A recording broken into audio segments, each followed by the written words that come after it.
Assalamualaikum warahmatullahi wabarakatuh. Berjumpa kembali hanya di channel YouTube Pak D Slendro. Oke, teman-teman, sebelum saya membahas tentang berikutnya, bolehlah atau baiknya silahkan yang belum subscribe segera menekan tombol subscribe-nya, dan juga jangan lupa menyalakan lonceng pemberitahuannya supaya apabila ada update terbaru konten-konten saya bisa dengan mudah mengetahuinya. Jangan lupa juga untuk klik tombol like, kemudian share dan komen sebanyak-banyaknya pada masing-masing video saya. Itu.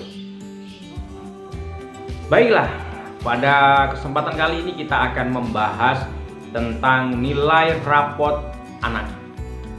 Begini teman-teman, rapot ketika kita membaca satu persatu yang tertuju pertama kali, rata-rata tidak semua orang tua berpikiran sama, tetapi rata-rata orang tua yang dilihat nilainya adalah IPA, matematika, dan dua itu bahasa Inggris biasanya, tambahan lagi ada bahasa Inggris. Jadi 3 mata pelajaran ini yang akan menjadi fokus dari rata-rata orang tua. Nah, apakah itu salah? Ada salahnya, ada tidaknya. Tidaknya begini, mungkin dari beberapa orang tua ini berpikiran nanti ketika anaknya mendapatkan nilai jelek pada 3 mapel itu tidak akan sampai cita-citanya atau tujuan yang diinginkan oleh orang tua maupun si anak. Tapi kalau saya melihat ini dari segi orang tua dulu ya, ini cita-cita orang tuanya, karena anak cita-citanya tidak sampai semuluk orang tua, itu yang pasti. Yang kedua, kenapa saya mengatakan ada benar dan ada salahnya? Berarti benar sudah saya bahas tadi, salahnya begini. Mengingat kemampuan anak-anak itu tidak hanya tertumpu pada 3 mapel tersebut. Kenapa di sekolahan itu menyediakan kurang lebihnya ada 12 mapel, supaya anak itu bisa menunjukkan paling tidak atau minimal satu kemampuan yang paling unggul. Harusnya dari Bapak Ibu semua itu tidak perlu tertumpu kepada 3 mapel itu, melainkan melihat satu persatu mana kiranya nilai yang paling tinggi pada mapel anak. Dengan demikian, pada akhirnya nanti orang tua akan mengetahui pada mapel apa si anak itu mampu semaksimal mungkin dalam usahanya. Dengan demikian, teman-teman semua atau Bapak Ibu nanti tidak perlu takut bahwasanya anaknya kemampuannya ternyata ada di bahasa Indonesia.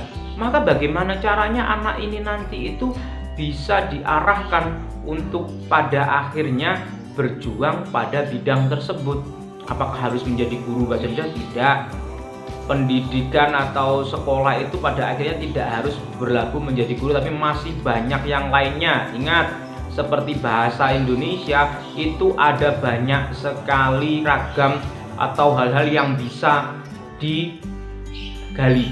Misalnya sebagai seorang review makanan, masih banyak atau banyak sekali review makanan itu yang ada di YouTube. Mungkin kemudian ingin menyajikan makanan ya, itu di dalam bahasa Indonesia juga ada. Itulah yang harusnya digali dan yang harus diperhatikan oleh orang tua. Jadi jangan hanya melihat mapel IPA, matematika, dan bahasa Inggris saja.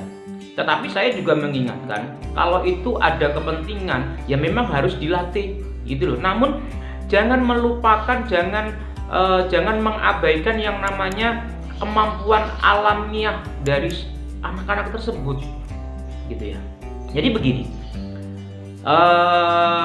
beberapa waktu yang lalu saya baru mendapatkan kabar bahwasannya anak didik saya dulu yang bersitegang dengan orang tuanya yang mengatakan bahwasanya anak saya itu harus masuk IPA, Pak, dengan alasan bla bla bla bla bla bla bla di salah satu sekolah swasta yang menurut saya dan menurut bapak ibunya itu adalah sekolah yang bagus di suatu kota.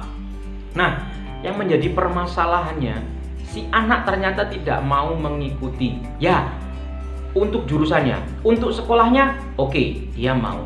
Akhirnya apa yang terjadi? ada perbedaan pendapat antara si anak dan orang tua. Memang benar saya melihat nilai anak itu bagus untuk di IPA-nya. Namun demikian, ternyata anak-anak tersebut atau si anak tersebut dia tidak mau karena merasa dirinya tidak mampu kalau sekolah di situ untuk memilih jurusan IPA. Akhirnya si anak memilih jurusan IPS. Gitu loh. Akhirnya si anak memilih jurusan IPS. Sehingga akhirnya si anak ini harus memiliki kemampuan yang lebih. Akhirnya saya memberikan saran kepada anak dan orang tua. Dari segi orang tua akhirnya saya memberikan saran bahwasanya anak ini memang harus dituruti kemauannya.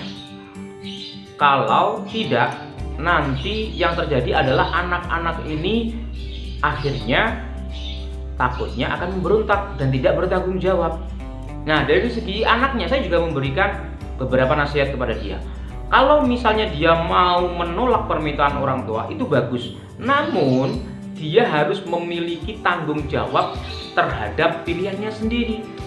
Nah, pada saat rapotan ada hal yang membahagiakan. Ternyata apa yang pernah saya bicarakan dengan si anak itu akhirnya sama si anak diwujudkan. Artinya diwujudkan, dia berusaha semaksimal mungkin, padahal untuk mencari nilai yang bagus di sana itu juga kalau saya mendengar sih juga termasuk sulit gitu loh.